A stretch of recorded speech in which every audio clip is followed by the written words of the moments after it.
Molt bé, doncs té la paraula el senyor Gerard Cuc. Bé, moltes gràcies. Agrair també la compareixença avui del senyor Major i del senyor Ribas.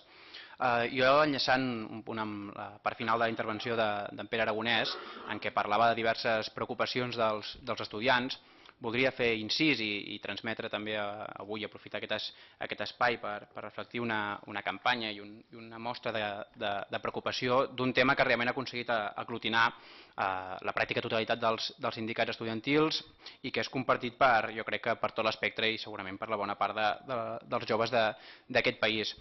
Suposo que coneixeran que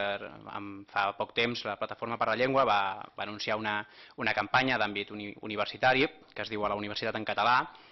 Un dels temes que jo crec més destacats d'aquesta campanya, que com deia abans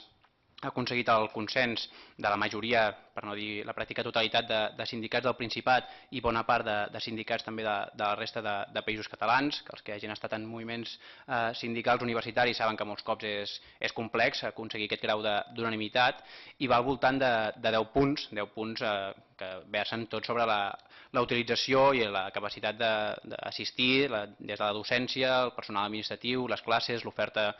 docent en la nostra llengua, en la llengua catalana.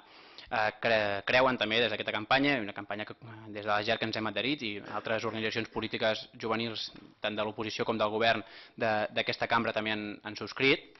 que realment en un moment de canvis, com és la implementació de l'espai europeu, ha de ser també l'ocasió per poder blindar i per poder garantir i avançar en aquest aspecte, perquè realment una universitat competitiva, una universitat moderna, una universitat multilingüe, com es deia, no té per què, de fet creiem que realment no està enfrontat amb una plena utilització del català com a llengua vehicular de les nostres universitats, com de fet diverses eines legislatives ho contemplen, com ara l'Estatut o acords del Consell Interuniversitari en base a la llei d'universitats. Per tant, també la pregunta primer seria,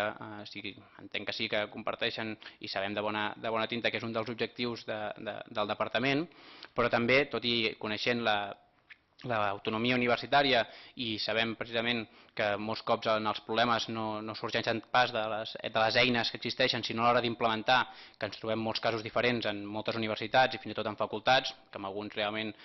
és molt fàcil accedir a la informació de les assignatures que estan en català, es compleixen el que s'anuncia, es compleix després per part del professorat, en canvi en altres casos això resulta que no es compleix, també quines mesures o com es pot fer l'acompanyament des del departament per realment avançar per tenir realment una universitat en què el català sigui la llengua d'ús comú, la llengua majoritària, que com deia abans sense estar renyit lògicament amb el multilingüisme, que creiem que precisament avança cap a l'anglès i no un fals multilingüisme que a vegades consisteix en rebutjar o haver de no poder-se expressar els estudiants en la llengua catalana per altres motius que no són precisament un multilingüisme. Moltes gràcies.